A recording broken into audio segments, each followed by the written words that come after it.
Sundilla barrage నిర్వాసితులు వినూత్న నిరసన చేపట్టారు. బీఆర్ఎస్ నాయకులు కాళేశ్వరం ప్రాజెక్టులో భాగంగా మేడిగెడ్డ, అన్నారం సందర్శన చేపట్టగా పక్కనే ఉన్న సుందిళ్ల ప్రాజెక్టును సందర్శించాలని సిరిపురం గ్రామ నిర్వాసితులు కోరారు. బీఆర్ఎస్ ప్రభుత్వం హయాంలో నష్టపోయిన తమ బాధలని పవర్ ప్రెజెంటేషన్ చేస్తామని చూసి పోవాలన్నారు. మంతని, సిరిపురం, సుందిళ్ల ప్రాజెక్టులోని పార్వతి బ్యారేజ్ బ్యాక్ వాటర్తో తీవ్రంగా నష్టపోయామంటూ నిర్వాసితులు కట్టిన ఫ్లెక్సీలు ఆలోచింపచేస్తున్నాయి. కాళేశ్వరం ప్రాజెక్టు లోపల ప్రధానంగా మేడిగడ్డ, సుందిళ్ల, అన్నారం ప్రాజెక్టులు ముఖ్యమైనవి. ఇక్కడ ప్రాజెక్టు లోపల బ్యారేజీలు కూడా చాలా పెద్ద మొత్తం లోపల నిర్మించడం జరిగింది. కానీ ఇప్పటికీ కూడా సుందిళ్ల భూ నిర్వాసితులకు సరైనటువంటి నష్టపరిహారం ఇంకా రాలేదు. అసలు సుందిళ్ల భూ పరిహారం లోపల ఎంతమంది రైతులు నష్టపోయారు తెలుసుకునేటువంటి ప్రయత్నం చేద్దాం. మేడిగెడ్డ సందర్శనకు వెళ్లిన బీఆర్ఎస్ ఎమ్మెల్యేలకు నిర్వాసితుల నుంచి వినూత్న రీతిలో నిరసన ఎదురైంది. మేడిగెడ్డతో పాటు తమ గ్రామాలకు కూడా రావాలంటూ పెద్దపల్లి జిల్లా మంతని మండలం సిరిపురం రైతులు మాజీ ముఖ్యమంత్రి కేసీఆర్, మాజీ మంత్రులు హరీష్ రావు, కేటీఆర్ ఫోటోలతో కూడిన ఫ్లెక్సీలను ఏర్పాటు చేశారు. తమ బాధలు విని తాము ఏర్పాటు చేసిన సద్దన్నం తినాలని కోరారు. గత ప్రభుత్వంలోని పెద్దలు కాళేశ్వరం ప్రాజెక్టు పేరుతో జేబులు నింపుకున్నారని, ధనదాహంతో ప్రాజెక్టులని నిర్వీర్యం చేశారని విమర్శించారు. సుందిళ్ల బ్యారేజ్ దగ్గర రైతులందరం ఎదురు చూస్తుంటామని, కాళేశ్వరం ప్రాజెక్టు వల్ల నష్టపోయిన రైతుల బాధలు బీఆర్ఎస్ నాయకులకి తెలియజేస్తామన్నారు. సిరిపురం, సుందిళ్ల ప్రాజెక్ట్, మంతని ఏరియాలో ఫ్లెక్సీలు కట్టి బీఆర్ఎస్ నేతలను ఆహ్వానించారు రైతులు. సుందిళ్ల నిర్మాణానికి కావాల్సిన తమ విలువైన భూములని ప్రభుత్వానికి ఇస్తే 7 ఏళ్లు గడిచినా ఇప్పటి వరకు పరిహారం పూర్తి స్థాయిలో ఇవ్వలేదని, ఎన్నిసార్లు గత ప్రభుత్వానికి మొరపెట్టుకున్నా తమని పోలీసులతో చిత్రహింసలు పెట్టారని, అక్రమ కేసులతో జైళ్లలో వేశారని ఆవేదన వ్యక్తం చేస్తున్నారు రైతులు. ఇక్కడ మనకు ఒక రైతు ఉన్నారు, చెప్పండి. అంటే మీ భూమి ఎన్ని ఎకరాల భూమి పోయింది? 3 ఎకరాల భూమి పోయింది సార్. 3 ఎకరాలకు 850 చొప్పున కట్టించింది. 8,50,000 చొప్పున కట్టించింది. 8,50,000 చొప్పున కట్టించింది సార్. ఎక్కడ వెరిగినా కానీ ఎక్కడ వెరిగితే అక్కడ మేము ఇప్పించే బాధ్యత మాది అని చెప్పి బద్రియా సార్ చెప్పిండు సార్. కొంతమంది 13 చొప్పున ఇచ్చిండ్రు, మాకు 8 చొప్పున ఇచ్చిండ్రు, 850 చొప్పున. అంతే సార్. మాకు ఇది అంటే ఇప్పుడు మీరు ఈ 8 లక్షల రూపాయలు వచ్చిన తర్వాత పూర్తి స్థాయిలో నష్టపరిహారం రావాలని అంటే గత ప్రభుత్వాన్ని అడిగారు కదా, చాలా మంది తిరిగారు కదా, అంటే ఏమని చెప్పారు అధికారులు? ఎక్కడ పెరిగినా కానీ అక్కడ మాకు 5 లక్షల రూపాయలు ఇప్పిస్తామన్నారు సార్. ఇది ఒకటి కేసు పెట్టిన వాళ్ళకి 13 చొప్పున వచ్చినాయి, మాకు ఇక్కడ వరకు వాళ్ళకి వచ్చినా కానీ మీకు ఇప్పిస్తా బాధ్యత మాది అని చెప్పింది సార్. ఇప్పటివరకు రాలేదు సార్. మాది 3 ఎకరాల నరవే సారు. 3 ఎకరాల నర పోతే 3 ఎకరాల నరకు అప్పుడు కేసు పెడితేనేమో కేసు పెట్టిన వాళ్ళకు 6 లక్షలే, కేసు పెట్టిన వాళ్ళకి 8 లక్షలు అని అది సార్లు అందరూ అప్పుడు సంతకాలు పెట్టమని వస్తే మేము కేసు పెడితే 6 లక్షలు అంటారు కదా అని మేము 8 లక్షల సంతకాలు పెట్టినాం. 8 లక్షల సంతకాలు పెడితే కేసు పెట్టిన వాళ్ళకి 13 వచ్చినాయి, కేసు పెట్టిన వాళ్ళకి 8 వచ్చినాయి. మళ్ళీ వాళ్ళకి ఎట్లా అట్లా ఇస్తారన్నారు, ఎక్కడో అక్కడనే రావని గంత దాటించుకొని పోయిర్రు. 3 ఎకరాల నరకు ఆఖరికి వస్తే మేము భూమి 3 ఎకరాల నర మొత్తం పోయినాక మేము ఉప్పట్ల కాడ 7-8 ఎకరాల భూమి కూడా కౌలుట్టుకొని దుంతే మా ఆయన కూడా పొలం కాడనే చనిపోయిండు ఆటోటాక్ వచ్చి. అట్లా కూడా మేము అది నట్టపేరం అడిగితే కూడా పొలాలు పొట్టకొచ్చినాక నట్టపేరాలు కూడా అడిగితే కూడా నట్టపేరాలు కూడా ఎవరు వచ్చేయలేవు, ఇటు మొక్కలు వచ్చిన వాళ్ళు లేరు. ఉసుక పోయి కూడా మొత్తం రోడ్ అంతా తవ్వకపోయి పొలాలన్నీ మునిగినాయి. పొలాలు మునిగినా కూడా ఎవరు వచ్చిన వాళ్ళు లేరు ఇటు మొక్కన. అప్పుడు ఆయన ఒక్కడు కొట్లాడి 8 లక్షలు అన్న కాడ 13 లక్షల అలా వచ్చిన పోతే ఆయనను పోలీస్ స్టేషన్కి తీసుకుపోయారు. మేము ఆయనతో కొంతమంది తిరిగిన వాళ్ళు తిరగలేదు. ఇప్పటికి కూడా మాకు మనిషికి 5 లక్షలు కావాలి. కాళేశ్వరం ప్రాజెక్టులో జరిగిన అవినీతి కూడా చూడాలని సిరిపురం రైతులు మాజీ ముఖ్యమంత్రి, మాజీ మంత్రులకి సద్దిమూట కళ్ళుతో స్వాగతం పలికారు. కాళేశ్వరం ప్రాజెక్టు సందర్శనకు ఇటు బీఆర్ఎస్ నాయకులు వస్తున్నటువంటి పరిస్థితి లోపల ఇటు ఏదైతే కాళేశ్వరం ప్రాజెక్టు లోపల భాగంగా అన్నారము, సుందిళ్ల, మేడిగడ్డ 3 ప్రాజెక్టుల సందర్శనకు వస్తున్నామని చెప్పి ఇటు బీఆర్ఎస్ నాయకులు కూడా మొదట ప్రకటించారు. కానీ నిన్న ఇటు బీఆర్ఎస్ నాయకుల సందర్శనటువంటి నేపథ్యం లోపల ఇటు సుందిళ్ల బ్యారేజ్ వద్ద చంద్రమోహన్ అనేటువంటి ఒక రైతు ఇక్కడ ఆలోచింపజేసేటువంటి విధంగా అయితే ఒక ఫ్లెక్సీని కట్టడం కూడా జరిగింది. ఈ సుందిళ్ల బ్యారేజ్ వద్ద ఈ నిర్వాసితుల రైతులందరూ కూడా చాలా రోజుల నుంచి కూడా పరిహారం కోసం ఎదురు చూస్తున్నారు. ఇక్కడ చంద్రమోహన్ అనేటువంటి ఒక సుందిళ్ల బ్యారేజీ భూ నిర్వాసితుల రైతు ఇటు మంతని చౌరస్తా లోపల, తర్వాత అదేవిధంగా సుందిళ్ల బ్యారేజీ వద్ద కూడా ఒక ఫ్లెక్సీ కట్టి నిన్నటి నుంచి కూడా దాదాపుగా వస్తారు. ఇక్కడ వారికి కూడా బీఆర్ఎస్ నాయకులకు కూడా సుందిళ్ల బ్యారేజీ వద్ద సుందిళ్ల ప్రాజెక్టు వలన ఎంత నష్టం జరిగిందో మేము కూడా వివరిస్తామని చెప్పి ఇక్కడ ఫ్లెక్సీలు కూడా కట్టడం జరిగింది. ఫ్లెక్సీ లోపల చూడొచ్చు ఇక్కడ గత మాజీ ముఖ్యమంత్రి కేసీఆర్, తర్వాత ఇరిగేషన్ శాఖ మంత్రి మాజీ ఇరిగేషన్ శాఖ మంత్రి హరీష్ రావుతో పాటుగా మాజీ ఐటీ మినిస్టర్ కేటీఆర్ బొమ్మలతో పాటుగా ఇక్కడ గతం లోపల ఆ భూ నిర్వాసిత రైతులు ఏదైతే వినతి పత్రం ఇచ్చారో వినతి పత్రము ఇటు గత మాజీ ముఖ్యమంత్రి కల్వకుంట్ల చంద్రశేఖరరావు గారికి నమస్కరించి రాసినటువంటి ఒక కేసీఆర్కు వినతి పత్రం ఇచ్చినటువంటిది ఫ్లెక్సీ లోపల రూపొందించడం జరిగింది. అయితే ఈ ఏదైతే ఇక్కడ రాసినటువంటి ఉత్తరం లోపల 2013 భూసేకరణ చట్టం ద్వారా నష్టపరిహారం కావాలని కోర్టులో కేసులు వేస్తే కోర్టులో కేసులు వేసినటువంటి పరిస్థితి లోపల ఒక ఎకరానికి 13 లక్షల చొప్పున నష్టపరిహారం ఇచ్చారు. కానీ మమ్మలను చాలామంది రైతులను కూడా మీకు ఇస్తాము, నష్టపరిహారం ఇస్తాము, మీరు కోర్టుకు వెళ్ళకుర్రి అని చెప్తే అదే 13 లక్షల రూపాయలు వస్తాయని చెప్పి వీళ్ళంతా రైతులు ఇక్కడ ఈ గ్రామం లోపల ఉన్నటువంటి రైతులందరూ కూడా వేచి చూశారు. కానీ తీరా సమయానికి ఆ కోర్టులో వేసినటువంటి కేసులు వేసినటువంటి వారికి 13 లక్షలు రాగా మిగతా రైతులందరికీ కూడా 8 లక్షల రూపాయలే రావడం కూడా జరిగింది. చాలా రోజుల నుంచి కూడా వీళ్ళందరూ కూడా ఆందోళన చేస్తారు. ఇక్కడ ఆందోళన చేసినప్పటి ఏదైతే చంద్రమోహన్ యాదవ్ ఆందోళన చేసినప్పుడు పరిహారం కోసం నిరసన అనేటువంటి ఒక ఫోటో ఇక్కడ ప్రాజెక్టు పనులు నిర్మించేటప్పుడు అడ్డుకున్నట్టు పరిస్థితి. తర్వాత ఇది 2017 లోపల కాళేశ్వరం ప్రాజెక్టులో పార్వతి బ్యారేజ్కు ఇచ్చినప్పుడు అప్పుడు పోలీసులు కూడా ఇతన్ని అరెస్ట్ చేసి తీసుకువెళ్ళడం కూడా జరిగింది. ఆ పొలం దగ్గర వీళ్ళంతా కూడా వెయిట్ చేస్తున్నటువంటి పరిస్థితి లోపల ఇదే ఫ్లెక్సీని ఇక్కడ కట్టి నిన్న మొత్తం కూడా వెయిట్ చేశారు రైతులందరూ కూడా ఇక్కడ. కానీ ఇక్కడ మొత్తం కూడా వెయిట్ చేసినా కానీ నిన్న సాయంత్రం వరకు కూడా రాత్రి వరకు కూడా బీఆర్ఎస్ నాయకులు వస్తే తమ బాధలు చెప్తామని చెప్పి వేచి చూశారు. కానీ బీఆర్ఎస్ నాయకులు రాకపోవడంతో అసంతృప్తిగా వెనుదిరిగినటువంటి పరిస్థితి కనబడుతుంది. గత సీజన్లో కురిసిన భారీ వర్షాలకి కాళేశ్వరం ప్రాజెక్టు వరద నీటిలో చిక్కుకుంది. మేడిగడ్డ, అన్నారం, సుందిల్లా ప్రాజెక్టులలోని నీటిని ఎత్తిపోసే ప్రపంచంలోనే అతిపెద్ద మోటార్లు పూర్తిగా నీటిలో మునిగిపోయాయి.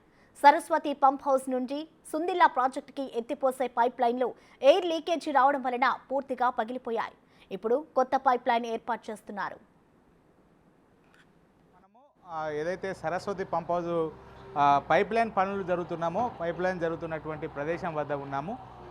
గత సీజన్ లోపల వర్షాలు కురవడంతో హెయిర్ లాక్ అయ్యి పైపులన్నీ కూడా నష్టపోయినాయి. ఒకప్పుడు కూడా మనం బిగ్ టీవీగా మనం కూడా ఇక్కడికి రావడం కూడా జరిగింది. కానీ అప్పుడు ఇక్కడ ఉన్నటువంటి ఆంక్షలతో ఈ పరిసరాల ప్రాంతం మొత్తం కూడా పోలీస్ పహార్ల మధ్య ఉండేది. ఇక్కడికి ఎవరిని రానియని పరిస్థితి. ఇప్పుడు ఇక్కడ మనకు క్లియర్గా చూడొచ్చు ఈ పైప్ లైన్ ఏదైతే ఉన్నదో ఆ పైప్ లైన్ అన్నీ కూడా మళ్ళీ మొత్తం కూడా చెడిపోవడంతో నూతనంగా నిర్మిస్తున్నారు. పైపు లైన్ మొత్తం ఇక్కడి ఏదైతే సరస్వతి పంప్ హౌస్ నుంచి సుందిల్లా బ్యారేజ్కి వెళ్ళేటువంటి ఈ పైపు లైన్ మొత్తం కూడా చూడొచ్చు మనం విజువల్స్ లోపల క్లియర్గా. మొత్తం ఆ బ్యారేజ్ నుంచి కూడా మొత్తం నీళ్లు వెళ్తూ ఉంటాయి. మొత్తం గత వర్షాకాలం లోపల మంతని పరిసరాల ప్రాంతం లోపల ఎక్కువ వర్షాలు కురవడంతో పెద్ద ఎత్తున కూడా వర్షాలు రావడం జరిగింది. వర్షాలు రావడంతో ఆ సరస్వతి పంప్ హౌస్ లోపల ఉన్నటువంటి మోటార్లు మొత్తం కూడా ఆ భూమిలో కూరుకుపోవడం జరిగింది. మొత్తం సరస్వతి పంప్ హౌస్ మొత్తం రిపేర్ చేయడానికి చాలా రోజులు పట్టినటువంటి పరిస్థితి కనబడుతుంది. అక్కడ మనకు పంప్ హౌస్కు వెళ్ళేటువంటి ఈ పైప్ లైన్ ద్వారా మొత్తం సరస్వతి పంప్ హౌస్కు అక్కడ కనబడుతున్నటువంటి సరస్వతి పంప్ హౌస్ నుంచి బయటకు నీటిని ఎత్తిపోస్తూ ఉంటారు. ఆ నీటిని ఎత్తిపోసేటువంటి క్రమం లోపల ఈ పైప్ లైన్ మొత్తం కూడా చెడిపోయినటువంటి పరిస్థితి. ఇప్పుడు మళ్ళీ దాన్ని ఏదైతే పునరుద్ధరణ పనులు కూడా చేస్తున్నటువంటి పరిస్థితి అయితే కనబడుతుంది. క్లియర్గా మనకు విజువల్స్ లోపల చూడవచ్చు. ఇంత నాణ్యతతో కూడినటువంటి పైప్ లైన్ ఏదైతే ఉందో ఈ పైప్ లైన్ మొత్తం కూడా పూర్తిగా నాసిరకంగా వాడారు అనేటువంటి ఆరోపణలు వచ్చాయి. మొత్తం కూడా పైప్ లైన్ మొత్తం కూడా చెడిపోయినటువంటి పరిస్థితి నేపథ్యంలో కొత్త పైప్ లైన్తో ఇప్పుడు మొత్తం నిర్మిస్తున్నటువంటి దృశ్యాలు అయితే ఇక్కడ మనకు సరస్వతి పంప్ హౌస్ వద్ద చూడొచ్చు. ప్రస్తుతం మనము సరస్వతి పంప్ హౌస్ వద్ద ఉన్నాము. సరస్వతి పంప్ హౌస్ లోపల పనుల యొక్క పునరుద్ధరణ పనులు మనకు ఇక్కడ క్లియర్గా చూడొచ్చు. మొత్తం కూడా పైప్ లైన్ వేసుకుంటూ కూడా మళ్ళీ కొత్త పైప్ లైన్ నిర్మాణం చేపట్టడం జరుగుతుంది. ఇది ఏదైతే ఇప్పుడు ప్రస్తుతము మనము ఈ చూస్తున్నటువంటి పంపు ఇప్పుడు ఈ పైప్ ఏదైతే ఉందో ఈ పైప్నే ఇప్పుడు మళ్ళీ కొత్తగా వాడుతున్నారు. దాదాపుగా ఇది 20 mm సైజుతో ఈ మాత్రం ఉండడం జరుగుతుంది. గతం లోపల ఏదైతే సరస్వతి పంప్ హౌస్ లోపల డ్యామేజ్ అయినటువంటి పైప్ లైన్ మొత్తం ఇక్కడ చూడొచ్చు. పైప్ లైన్ మొత్తం కూడా గత వర్షాకాలం లోపల గత వర్షాకాలం లోపల మొత్తం కూడా వర్షాలు ఎక్కువగా కురవడంతో ఒకటేసారి హెయిర్ లాక్ అయ్యి మొత్తం ఇంత 20 mm మందం ఉన్నటువంటి ఈ పైపు లైన్ కూడా మొత్తం కూడా పూర్తిగా ఇట్లా ధ్వంసమైనటువంటి పరిస్థితి కనబడుతుంది. అంటే దాదాపుగా 1,00,000 కోట్ల వ్యయంతో నిర్మించినటువంటి కాళేశ్వరం ప్రాజెక్టు లోపల పూర్తిగా నాసిరకమైనటువంటి ఏదైతే సామాగ్రి వాడారని చెప్పి ఆరోపణలు కూడా వస్తున్నటువంటి ఇవన్నీ కూడా నిలువెత్తు దృశ్యాలుగా మనం చూసుకోవచ్చు. మొత్తం కూడా ఇక్కడ పైపు లైన్కు వాడినటువంటి పైపులు ఏవైతే ఉన్నాయో పైపు లైన్ మొత్తం హెయిర్ లాక్ అవ్వడం వల్ల సరస్వతి పంప్ హౌస్ లోపల ఈ విధంగా మొత్తం తయారైనటువంటి దృశ్యాలు చూడొచ్చు. ఇదే సిరిపురం రైతులు ఇక్కడికి వస్తే పవర్ ప్లాంటేషన్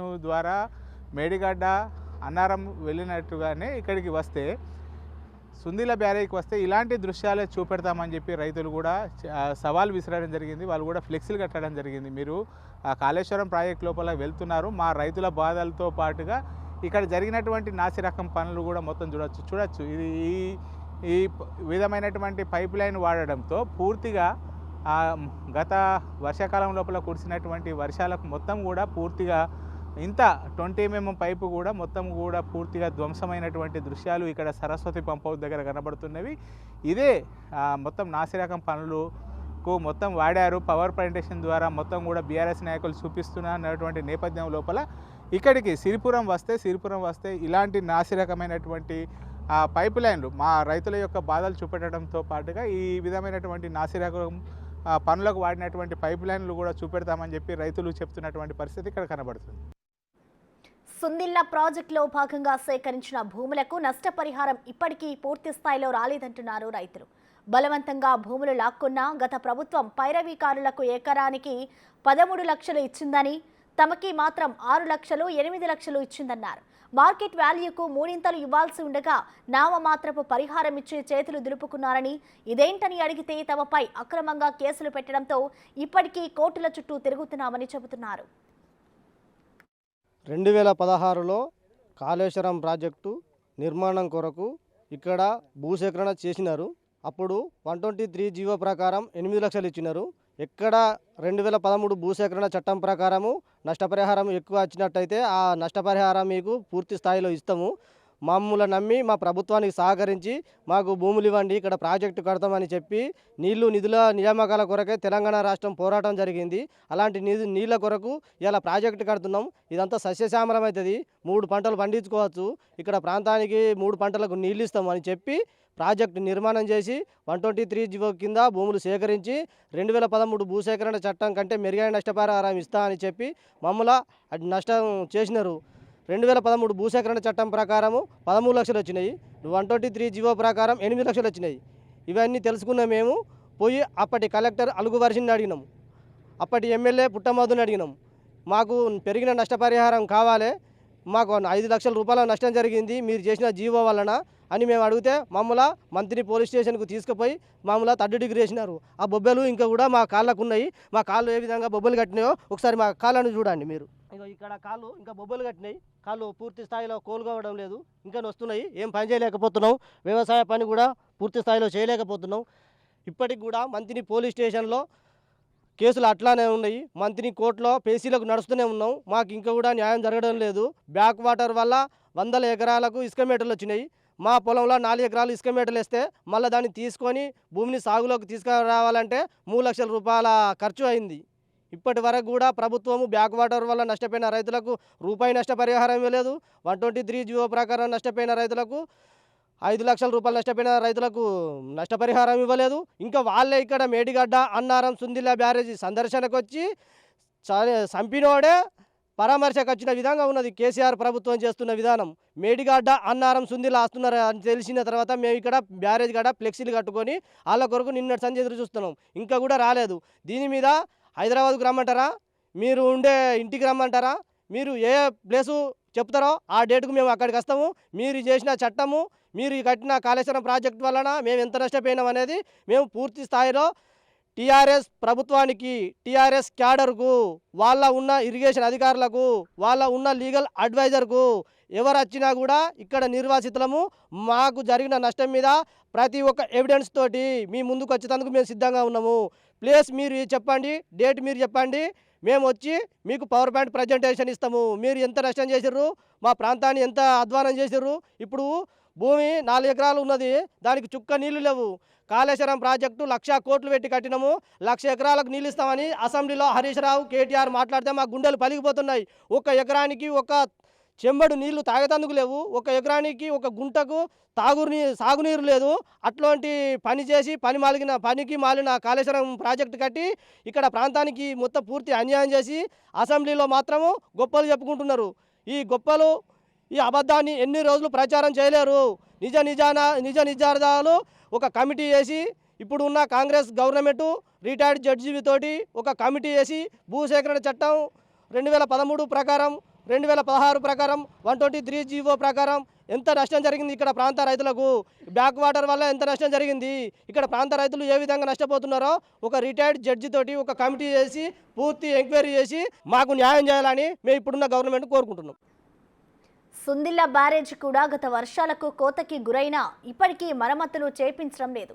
మేడిగడ్డ కుంగడంతో సుందిల్ల ప్రాజెక్టులోని నీటిని దిగువ ప్రాంతాలకి వదిలిపెట్టడంతో సుందిల్ల ప్రాజెక్టులో నీటి నిల్వ పూర్తిగా తగ్గిపోయింది. ప్రస్తుతం మనము సుందిల్ల బ్యారేజ్ వద్ద ఉన్నాము. సుందిల్ల బ్యారేజ్ 8 టీఎంసీల సామర్థ్యం కాగా చూడొచ్చు, మొత్తం కూడా డెడ్ స్టోరేజ్కి వెళ్ళినటువంటి పరిస్థితి. ఫిబ్రవరి 8వ తేదీన మేడిగడ్డ కుంగినటువంటి నేపథ్యం లోపల ఈ సుందిల్ల బ్యారేజ్ లోపల ఉన్నటువంటి నీటిని అంతా కూడా కిందకి వదిలేయడం కూడా జరిగింది. ఇక్కడ కూడా ఎక్కడైతే మనం ఉన్నటువంటి సుందిల్ల బ్యారేజ్ వద్ద ఉన్నామో గత వచ్చినటువంటి వరదలకు ఇది మొత్తం కూడా ఈ కట్ట డ్యామేజ్ అయినటువంటి పరిస్థితి కనబడుతుంది. గత సంవత్సరం నుంచి కూడా దీన్ని రిపేరు చేపించకపోవడంతో మొత్తం పూర్తిగా కూడా ఈ కట్ట ఇదే విధంగా ఉన్నటువంటి పరిస్థితి కనబడుతుంది. మొత్తం 8 టీఎంసీల సామర్థ్యం ఉన్నటువంటి ఈ బ్యారేజ్ ఏదైతే ఉందో బ్యారేజ్ ఇప్పుడు మొత్తం కూడా నీటిని కిందికి దిగువ ప్రాంతాలకు వదిలేయడంతో మొత్తం కూడా డెడ్ స్టోరేజ్కి చేరుకున్నది. ఇదే మొత్తం ఇక్కడ ఈ ప్రాజెక్టు యొక్క ఆనవాళ్ళు తెలవాలంటేనే ఇక్కడ మొత్తం నాసిరకమైనటువంటి పనులు మనం ఇంతకుముందు చూసి పెట్టినట్టు క్లియర్గా విజువల్స్ లోపల నాసిరకమైన పనులు పంప్ హౌస్ మొత్తం డ్యామేజ్ కావడంతో సరస్వతి పంప్ హౌస్ నుంచే నీళ్లు ఇందులోకి రావడం కూడా జరుగుతూ ఉంటుంది. ఈ నేపథ్యం లోపల ఇక్కడ నాసిరక పనులు వాడారని చెప్పి ఆరోపణలు కూడా వస్తున్నాయి. ఇక్కడికి వస్తే చంద్రమోహన్ ఇదంతా కూడా చూపెడతా అని చెప్పి చెప్తున్నటువంటి పరిస్థితి ఇక్కడ ఉన్నది. కెమెరా పర్సన్ అంజితో Srinivas, big TV, Sundilla barrage.